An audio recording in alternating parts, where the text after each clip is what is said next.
Hey everybody, Jess Intuitive Angel Healer here with your Grounded.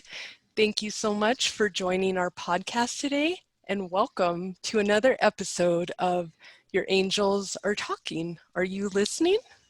Inspirational stories of angelic and universal miracles. This podcast is all about the magic that the universe contains and to help open your eyes and mind to the fact that we turn a blind eye to spirit, and this causes us to miss out on the joy and beauty each day holds. Abundance is all around us and comes in many different forms, but how often do we take the time to count our blessings or simply say thank you to the universe for waking us up today? Or just be content with the love inside our souls? If you are wondering or asking yourself right now, how do I break up with fear and embrace the miracle of my angels so I can create the life that I desire? Well, the universe has brought you to the right podcast. Today, we have a very special guest from Australia, and his story may just turn you into a believer if you're not already. So if you will please welcome Lance Baker. Hello, Lance. Hi. How are you today? I'm good. It's early, but I'm good. Yes, and for those of you who would like to know, Australia and Colorado time, very different. Thank you so much for joining us this morning. I think it's awesome you're starting your day off with us today. All right, happy to. So you have a couple different things here. You are a Reiki master. You are a hypnotherapist. You're also an international trainer and podcast host for Akasha Talks. And lastly, best-selling author on hypnosis. I love your story.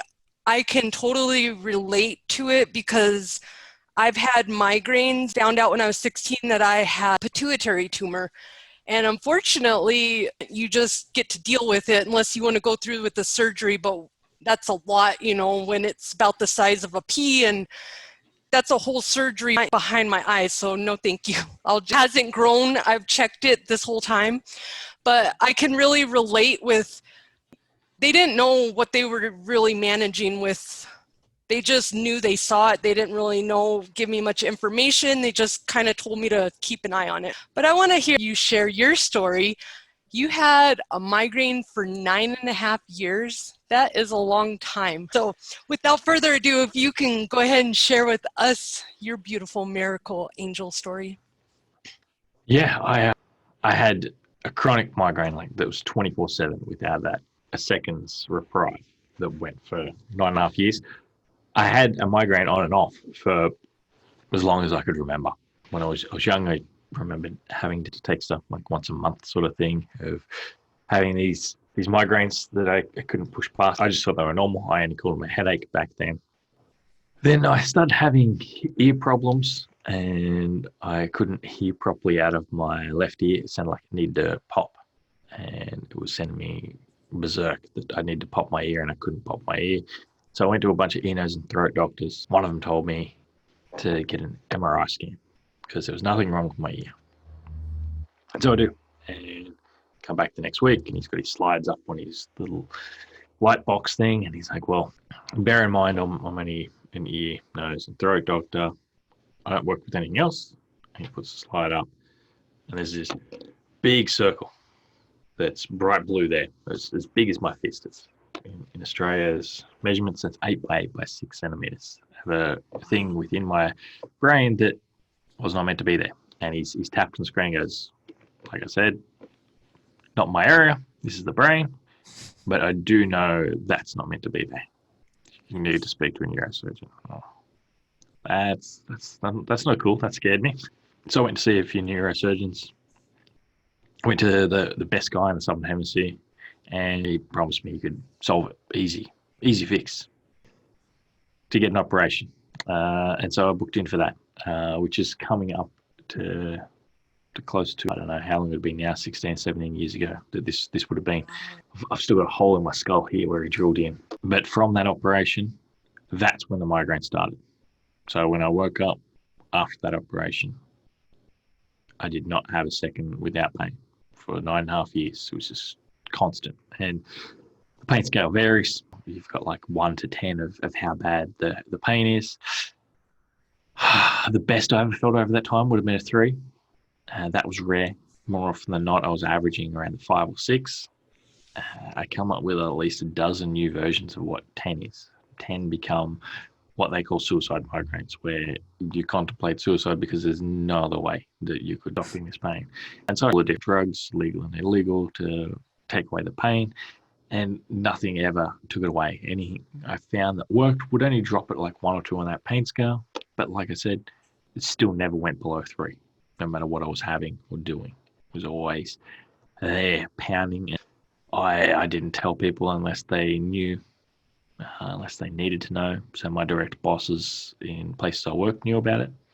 The average person in places I worked had no idea. I just struggled and pushed through. If I was getting to a 9 or a 10 day, that's when I'd have a sickie from work and stay home. Otherwise, I'd just push through because what else could I do? So yeah, eventually, at the beginning of the 9th year, I was like, I can't do this anymore. This has to end. Like, this is just insane. Try everything again. Because about halfway through that, I just gave up trying anything anymore because nothing was working. Drugs were just going to be doing damage to my liver. So I just accepted my fate as it was. Beginning of the 9th year, it was my 33rd birthday. I was like, no, things have to change. So they changed. And I said I'd try anything. First thing I tried out was float tanks and meditation, because I went to a pain psychologist, and she went through the big list of all the different things I could try, and I ticked every box off except for meditation. I tried it, but I hadn't really tried meditation. So I thought, well, a float tank center had opened up in Newcastle. I'll check it out. I'll try that way. So I did that. That was good. I tried that a few times to begin with, and it kind of helped me sleep a little bit better. It kind of helped, like, maybe a quarter of a point on the pain scale, but it was helpful. So I did that for a little bit, and then I ran into somebody who did Reiki. I'd been told beforehand that could work, but I hadn't tried it out. So I booked in with this woman. I'll be honest, I was doing it to tick it off my list, prove that this was just another thing that wouldn't help. If I didn't think Western science was going to help, I did not think the hippie thing of some woman flapping her hands around was going to help. So I remember laying down on this woman's table to get a Reiki treatment. She didn't touch me at all for the whole hour. And I remember laying there thinking, this is the biggest scam ever. Like, she's sitting in the corner, she's reading a book, she's playing with tarot cards, something. This is just a joke. I'm wasting my $90. And so I was imagining pulling $90 out of my wallet and setting it on fire. Then something happened. Then I've always been hyper aware of the sensations in my head because it was always nagging me with pain, that I could notice all the different sensations. And as I'm lying there thinking what a scam this is, I felt something move within my head. I felt like she took something out a little bit, and then she had my attention. Then that was my, I'm not sure if I can say it on here, it was my RF moment where I was like, she's doing something. This crazy rich woman actually is doing something. She's not full of herself. This is not a scam. This is real. Love it when that happens. Yes. Do that all the time. Like, there's 2 people touching me, and no, it's just me. But when you get really good, you get your Reiki spirit guides come down. I know that moment. Or quite often get called an octopus and be told that I've got 8 hands or something like that. I get that part of the conversation now. Interesting, because if I was going to get a placebo effect of something, it would have been one of the things that I was buying into the placebo effect for, not the thing that I was sitting there having a laugh to myself about this process. And so it happened. I was like, okay, yeah, this didn't take the pain away, didn't change anything. It just made me feel like something moved. that night I did sleep a little bit better again, and I felt a little bit better, but not really much at all. Like, in the next day, I would have felt half a pain scale better. And at that stage, I had been sitting around that 5 or 6 for a month was the best I had. So that was noticeable because finally I was dropping down slightly. So I booked in to see her again the next week, and I went a few weeks and was feeling a tiny bit better each time. And I was like, okay, if I go to this woman regularly, I'm probably going to be able to sit at about a 3 all the time. That's much better than a 6. Yeah, exactly. Much better than a 10. So I was at home, I was on Google, and I was thinking, well, I don't know how to do this meditation thing properly that I'm doing in the float tanks. I'll keep trying that as well anyway.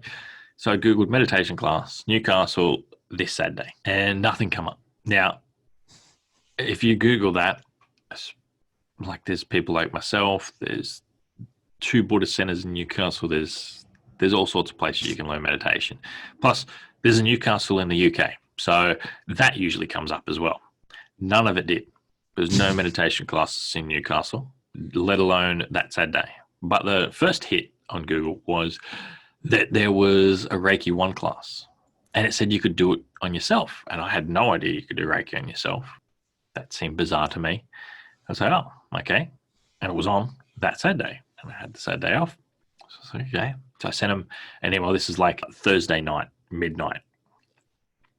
And I found it interesting because the night before I'd had a dream, and I barely ever dreamt back then. Like, it was insanely rare for me to have a dream. And I dreamt that I was doing Reiki. I still had no idea what Reiki looked like because my eyes had always been closed and she never touched me. So I had no clue what doing Reiki looked like. And the person I was doing it on was my mate's wife. She was a science teacher at the time. Well, there's no way she'd be open to Reiki. I have no idea what Reiki looks like, so I don't know why I'm saying that I'm doing Reiki, but apparently I am. So that's interesting. So I thought, well, okay, I'll sign up for this class if they've got a spot. Send them a message, do you have a spot? Went to bed. The next night, on the Friday night, and it was probably about 9 o'clock, I got a response back from them. Yeah, there's a spot. You can come. It's okay. So I turn up. So I went.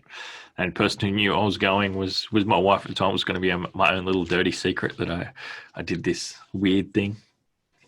And I went along to this Reiki class. This dude with a beard gave me a hug when I walked in and said namaste and all the rest of the stuff. And my skin crawled. I pushed him back. I said, I'm not a hugger.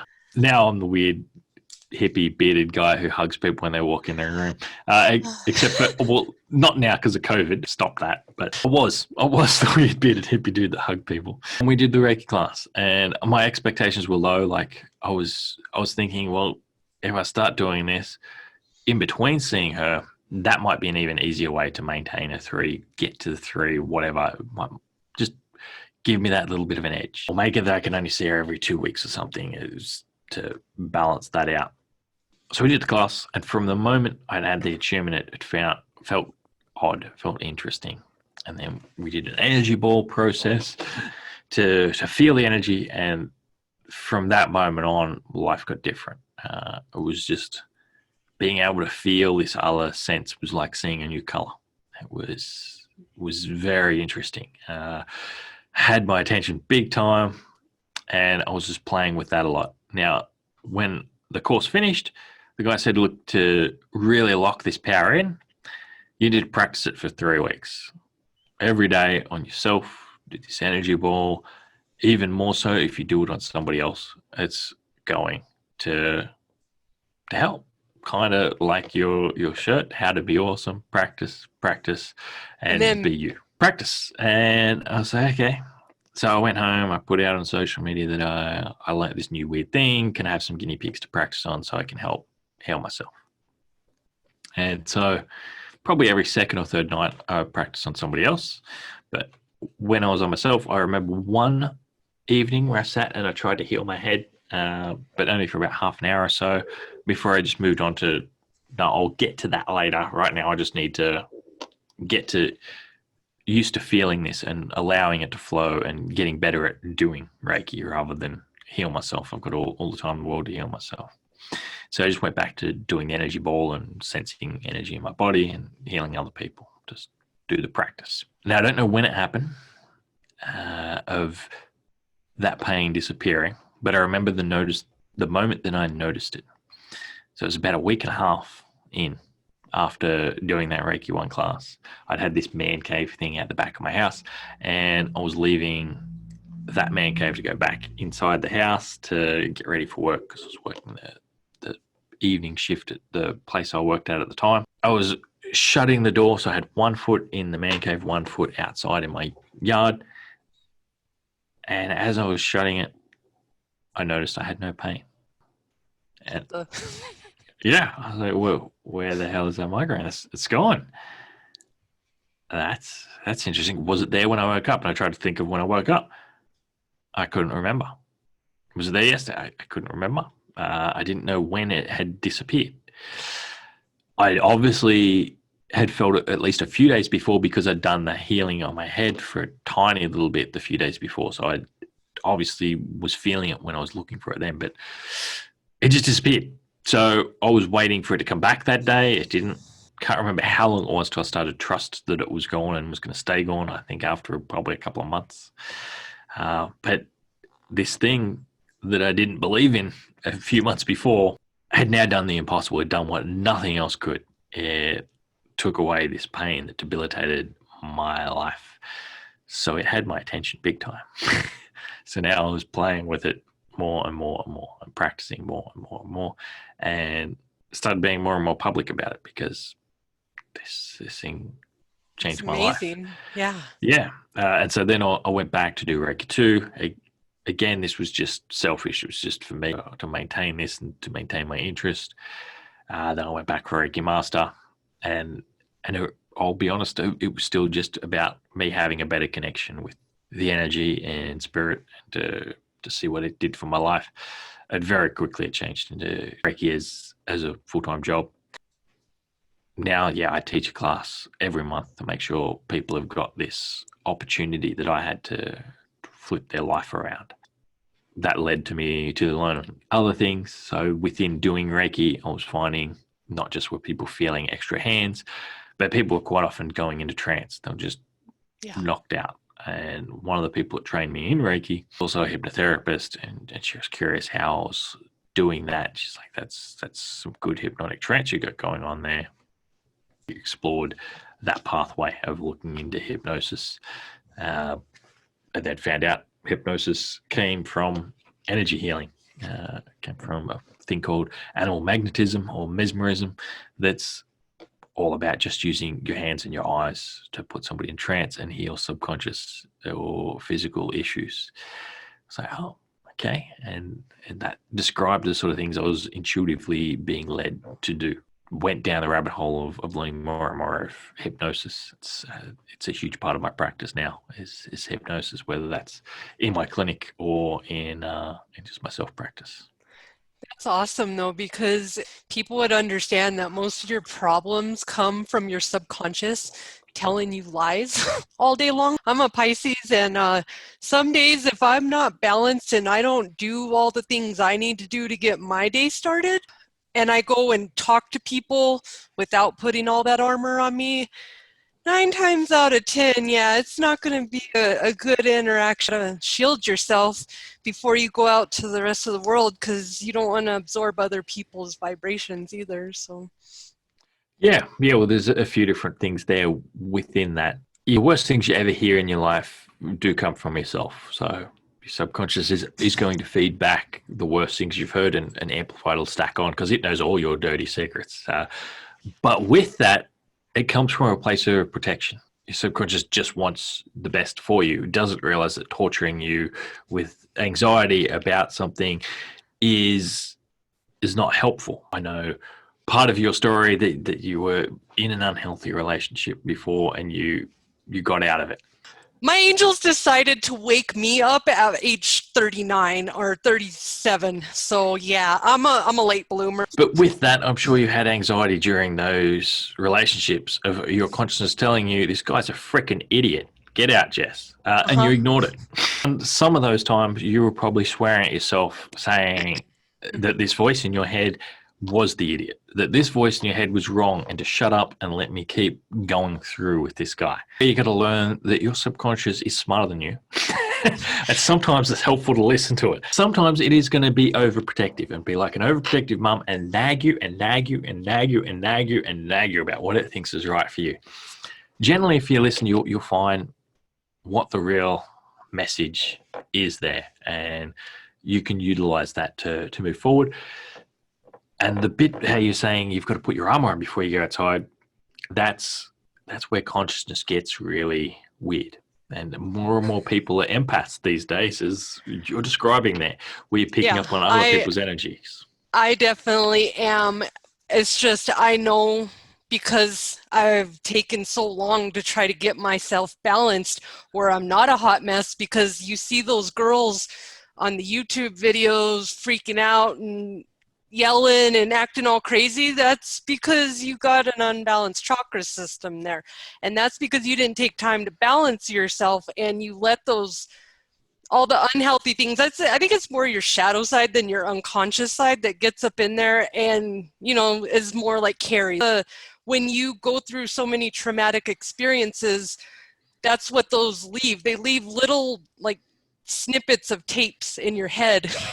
And you have to learn that just like when you watch TV, this is a movie. So when you listen to those reels play in your head, that's how you start healing, because you start saying, I'm not listening to that negative.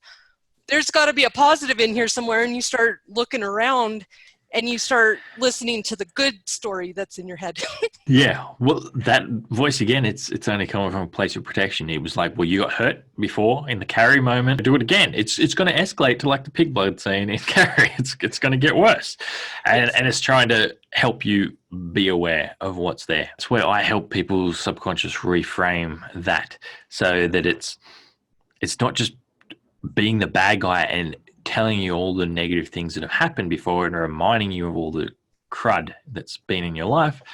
That instead it learns from that lesson and gives you the red flags of, this person's going to be dodgy, do this instead, to help you navigate around and change that, and to be proactive in learning how to respond. And because quite often our subconscious doesn't realize it has the power to just respond differently. It just thinks, all I've got to do is nag you and tell you that there's a problem. Get that. But you sounded like you're a little bit empathic as well. So sometimes you're not hearing your own thoughts either. Sometimes you're hearing the negative thoughts of these narcissistic people that are around you. That, our consciousness is in our energy field. So if you're tuned in enough to other people, you start feeling the things in your body of what they feel. You start feeling their thoughts. So you get weird feelings about your partner when he comes home, that you feel like he's cheated on you and stuff, and he might have through the day, and you're picking up on his thought that he has. You might just be picking up on the thought that he was heading on some woman in some shop somewhere that didn't want to bar him, and his thought process was still on this woman and thinking, I did all right there. Well, she loves me, whatever. And you pick up on that feeling. And so that's why you engage in that conversation all the time with them, with what's going on here. And nothing's going on here. I love you. Wouldn't do anything else. Something smells, but you can't put your finger on it. So, yeah. Exactly. And then you're gaslit to be a problem if they're a narcissist. And that happens to empaths all the time. And they don't understand it because we're told, well, all of our thoughts can only come from inside. Readings and stuff, you will pick up spirit communication. Sometimes it's in the cards, sometimes you're like, I'm getting this extra message. Psychic powers would work like that. Our minds can hear external things, and it's not like you hear this person's grandma's voice clearly in the room as an audible sound that echoes off the walls. It's an internal process. I love it that you just explained all that, because that's what I've been living my life, spiritual awakening in 2017. I've been on it my whole life, but I haven't been all the way tuned in, tapped on. Abraham Hicks always says, I was halfway on. And when you walk halfway on with your gifts in life, So you get stuff, but you don't understand it. And then I blocked a lot of my chakras off because of the fear and the bad situations. And then when spirit did try to talk to me, I ran because I was scared. I didn't understand it. And so when I went through my divorce and I ended up having to sit there for a month by myself, just me and myself for the first time in my life. Everybody in my life turned around, wouldn't be there for me. So that was the first time I had time to just sit there and me, myself, and I and the angels. And they got a hold of me, and because they knew at that point I was really about to just, the dark side was going to take me and I didn't care anymore because I had given up hope. But they weren't going to do that because they knew that I had a bigger mission to do than to sit here and be sad about this guy playing a game. So over the years, I never knew what a narcissist was. And it's funny, people don't know what's going on when it's going on. I had no idea what a narcissist was, had no idea what an empath is, none of this. And now when I start feeling overwhelmed, because I'll just be walking around in my day and then all of a sudden I'll start breaking down crying to my knees, and I'm like, what is wrong with me? And it used to be so bad that, because I didn't understand it, so I would just tell myself I'm crazy. You have to be crazy. Well, my boyfriend told me, hey, real people that are crazy, like clinically insane, don't know that they're crazy. And I was like, good point. You know what? I am just misunderstood. And it made me start thinking and logically picking it apart. And it took me a few years to analyze it. But now I understand, before I start getting the critical committee involved and start telling myself, why are you being a baby today? What's going on? I'm like, wait a minute. All right, let's just check how many people are in my vicinity right now. Who's in a bad mood? Who is having a bad life right now?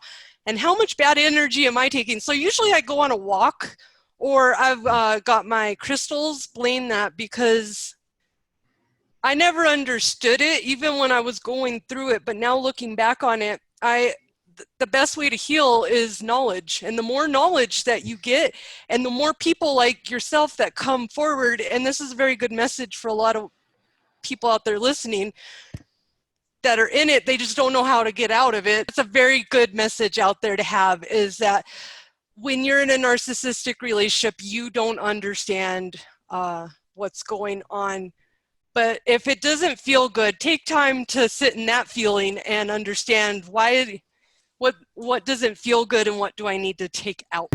Don't always buy into what you're told, because generally people in that sort of situation, they're gaslit into being told they're a problem, and the issue comes from them, by them, and they are crazy.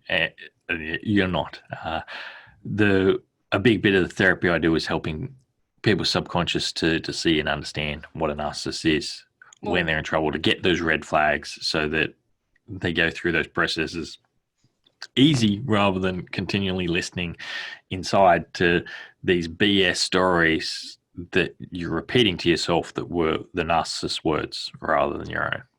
Exactly. And I really appreciate you. That is a service that we really need, because the more angel therapies that I do, I noticed that it all stems from something that happened in childhood, that somebody that we respected hurt our feelings so much that we carried it into our, and are still repeating that I'm not good enough because somebody at age 5 told us what a worthless kid we were, and because they were mad at their life. So I try to just put my earmuffs on and not listen to anybody unless it's spirit, because I don't like listening to negative stories. All right, I would like to ask you a couple questions to reflect back on your journey. How has this experience of you healing your migraines, how has it permanently changed your daily mindset?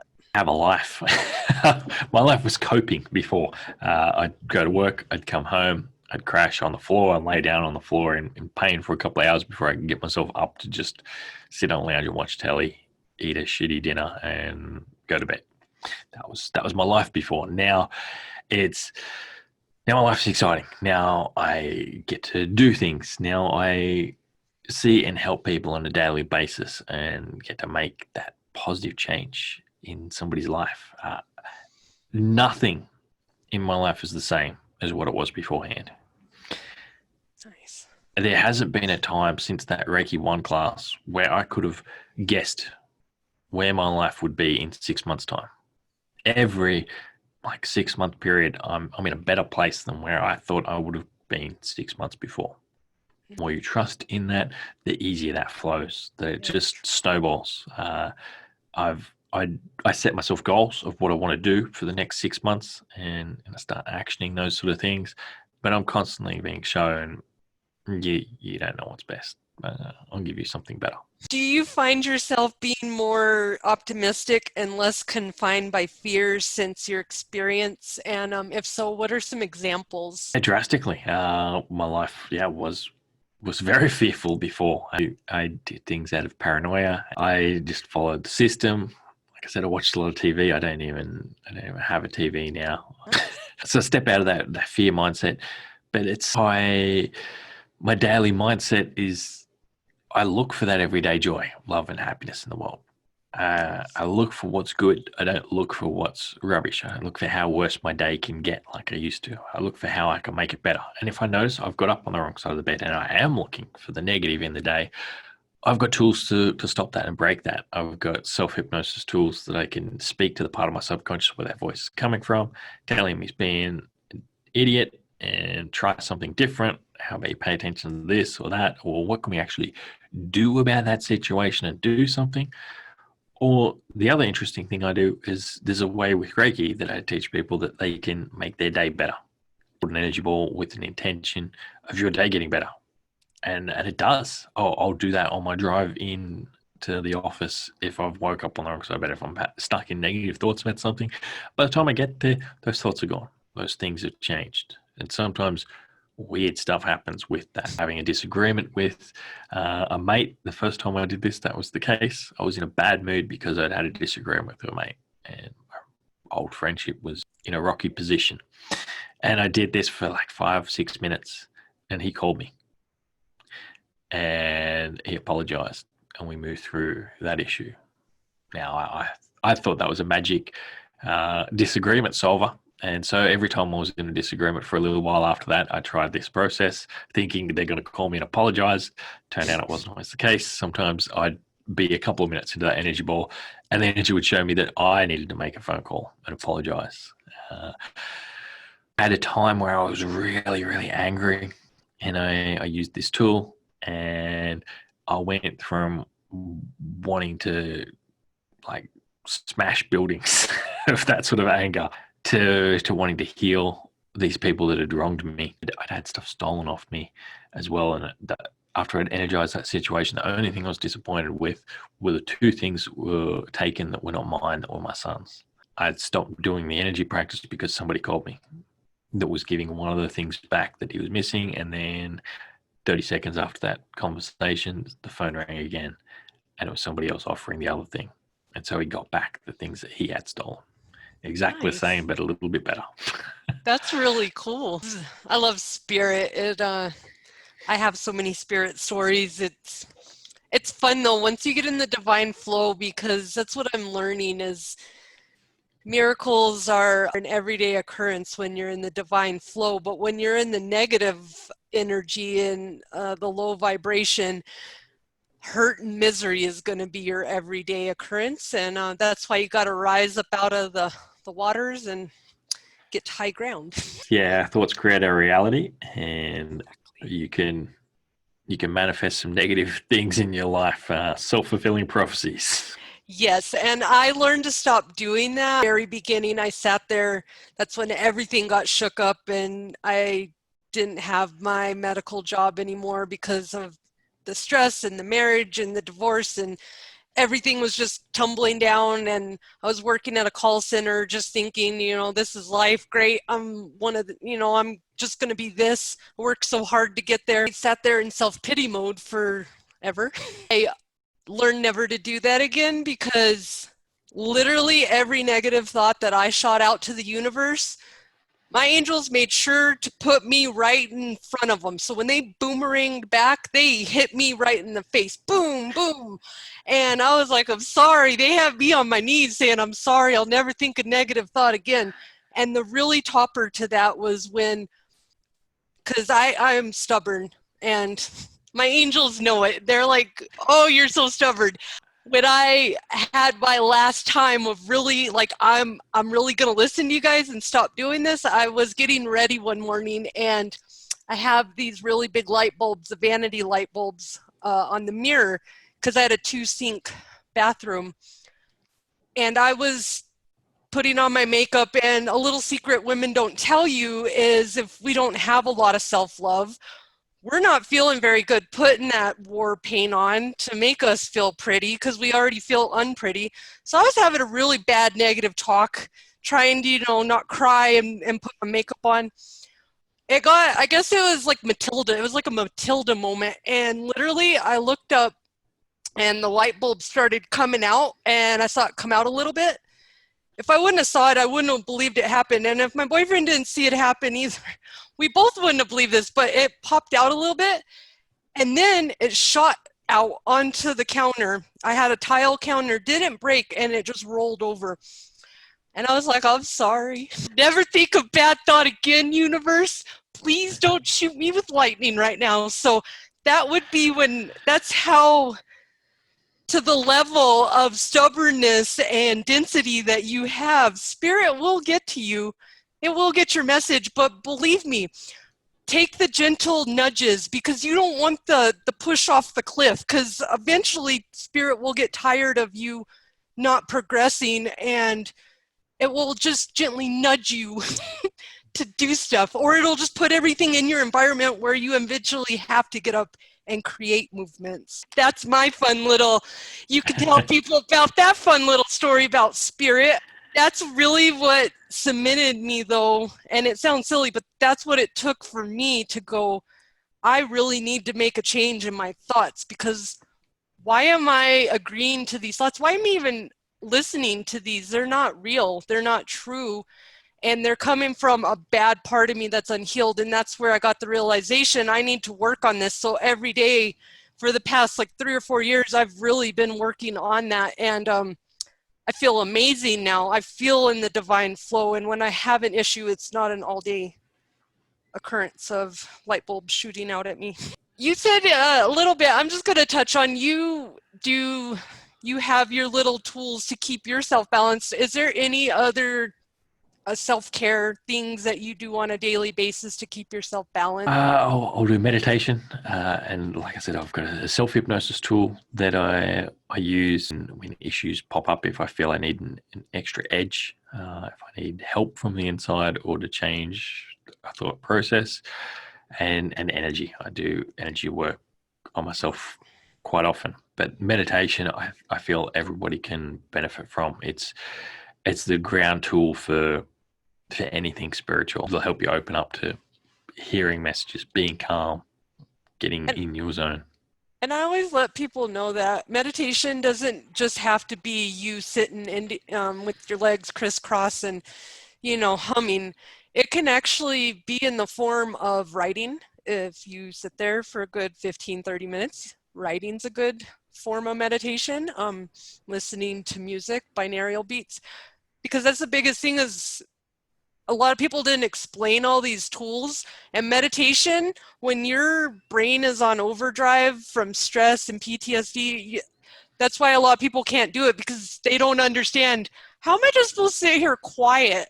And I finally, my guy helps me a lot to understand certain things, to help me understand how to do stuff, because I don't understand it. It's kind of like I'm the medical assistant. I teach people what the doctor said. So it's funny, he teaches me like what I don't understand. I couldn't understand the whole meditation thing. And he said, this is how I learned how to do it. He said, when you're at the beginning of the morning when there's the sunrise, and right before the sun comes up over the ridge, there's that silence. There's this silence that you'll only hear when the sun's coming up. It's weird. It's just a It's a silence, and everybody knows what that is, because if they've ever sat out on the porch and drank their coffee and watched the sunrise, you know what that silence is. So me listening for that silence, I learned how to start meditating and get into spirit. Fantastic. We're going to wrap it up with you, Lance, because I know you have a long day ahead of you. Very grateful that you took time out today to share your wonderful journey. The most important takeaway you have for our audience about the power of spirit and the beautiful miracles it contains. To listen, to go for it, no matter how strange, silly, stupid it might sound or feel, no matter how scary it is, have a jump off the edge and see what it does for you, to try it out and see where it goes. What can happen is you find you were wrong. The best that can happen is your life can flip around and completely change, like it did for me. I really enjoyed listening to your story, and so did our audience. If they would like to reach out and work with you doing Reiki, write hypnosis books, are there a few books that you would recommend? My book is for hypnosis practitioners. If you're a beginner, it's not really going to make much sense to you. It's For a the therapy book. practitioners out there? Unless you're looking to do hypnosis, I wouldn't bother reading about it. You go and experience it. If you are into hypnosis and you do practice, yeah, you can find my book on Amazon. I've got a book on chakras, since we were talking about that as well. That's only a small basic book that just goes through what primary chakras is the chakra one, and questioning skills for IMR hypnosis or the Swan is my hypnosis book. A whole variety of healers, and so I have both sides of it. You never know who's listening. Also, where can they find you at? I'm at branchesofhealing.com.au or on Facebook and Instagram under either Lance Baker or Branches of Healing. I'm happy to have a chat to somebody. I do sessions online on Zoom all around the world for either with a hypnotherapy subconscious healing approach or an energy healing approach. They both work. If you want to hear more about me, they can find me like you did listening to Akasha Talks, which is my podcast. That's on YouTube with the video like this for most episodes, and Facebook, and it's also just on any podcatcher as an audio only. Thank you so much for being here with us today, Lance. I really appreciate it. Thanks for having me on. Well, there you have it, beautiful souls. Another hour of angelic miracles that you have just personally witnessed. I have goosebumps. My angels are definitely surrounding this beautiful podcast. And I would like to take a moment, as I do at the end of every broadcast, and I'd like to express gratitude to all my archangels and my spirit team and my creator as we wrap up this podcast, and say thank you. Thank you for always being there, even when I had a hard time believing. Thank you. And thank you, beautiful souls, for tuning in to another miracle-filled episode of Your Angels Are Talking. Are you listening? Inspirational stories of angelic and universal miracles. Tune in next week to share in on more of the love and miracles that our angels create for us daily. This is Jess Intuitive Angel Healer, sending all of you beautiful souls love and light out there and healing angel vibes. Until we meet again next time, take care. Love and light, everybody.